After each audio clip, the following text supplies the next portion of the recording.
नाग पंचमी कब है, नाग पंचमी में क्या करनी चाहिए, क्या नहीं करनी चाहिए, किस तरह की सावधानी अपनानी चाहिए और हमें किस तरह का भोग लगाना चाहिए, इन सब प्रश्नों के साथ एक बार फिर से मैं अपने चैनल किरणस होम में आप लोग के समक्ष उपस्थित हुई हूँ। तो चलिए चैनल को शुरू करते हैं।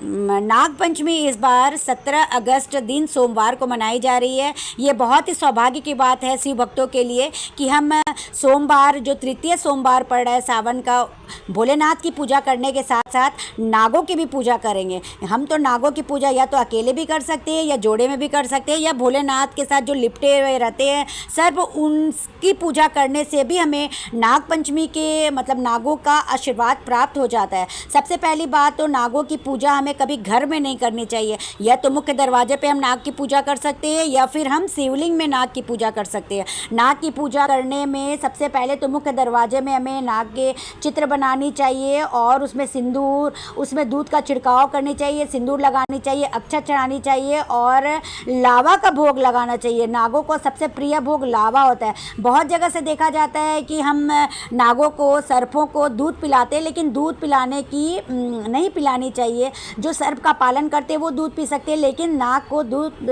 नहीं पिलानी चाहिए, यह सही नहीं होता है। नागों के लिए सबसे अच्छा भोग लावा होता है और ऐसा माना जाता है कि हमें बहुत सारी सावधानियां नाग पंचमी के दिन करनी चाहिए। जैसे कि हमें कभी भी ज़मीन की खुदाई नहीं करनी चाहिए उस दिन, क्योंकि ज़मीन की खुदाई के साथ साथ हम गमले की भी खुदाई नहीं करनी चाहिए, क्योंकि मिट्टी में बहुत सारे विषैले और छोटे छोटे जीव जंतु रहते हैं जिसकी हत्या हो सकती है हमारे हाथों से। साथ ही साथ ऐसा भी कहा जाता है कि तवा, लोहे के तवा को गैस पे नहीं चढ़ानी चाहिए। ये भी मान्य नहीं है नाग पंचमी के दिन चढ़ाना, मतलब अच्छा नहीं माना जाता है नाग पंचमी के दिन तवा को भी चढ़ाना।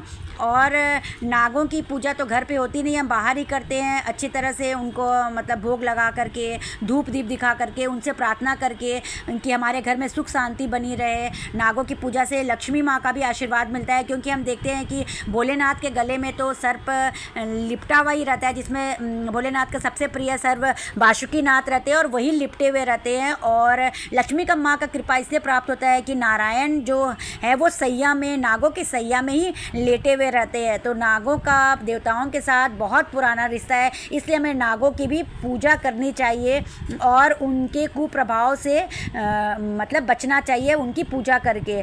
बहुत सारे जगहों पर देखा जाता है कि उनकी पूजा में बहुत विशेष मतलब फल पकवान भी बना करके चढ़ाए जाते हैं। तो ये अपने अपने क्षेत्र और अपनी अपनी परंपरा के अनुसार किया जा सकता है। अगर किसी को काल सर्प दोष हो तो फिर इस समय ऐसा माना जाता है कि काल सर्प दोष हो तो हमें माना जाता है कि हम एक जोड़ा नागों को चांदी का नाग बना करके अगर हम शिवलिंग में अर्पित करें नाग पंचमी के दिन, तो वो काल सर्प दोष शांत हो जाता है। साथ ही साथ नाग का गायत्री मंत्र ओम नव कुलाय विघ्नहे विषदंताय धीमहि तन्नो शर्व प्रचोदयात्, ये गायत्री मंत्र का जाप या फिर ओम नाग देवताय नमः गायत्री मंत्र का जाप करके हम अपने काल सर्प दोष को शांत कर सकते हैं। तो ऐसे छोटी छोटी विधि के साथ अगर हम ये करें, पूजा करें नाग पंचमी के दिन, तो हमें नागों का आशीर्वाद मिल सकता है। उनसे प्रार्थना करें कि उनका आशीर्वाद हमें मिले और उनके कुप्रभाव से हम बचे रहें। तो वीडियो किसी भी दृष्टि से अगर आप लोग को अच्छा लगा हो तो प्लीज़ इसे लाइक कीजिए, सब्सक्राइब कीजिए और अपने सगे संबंधी और अपने दोस्तों में इसे शेयर भी कीजिए।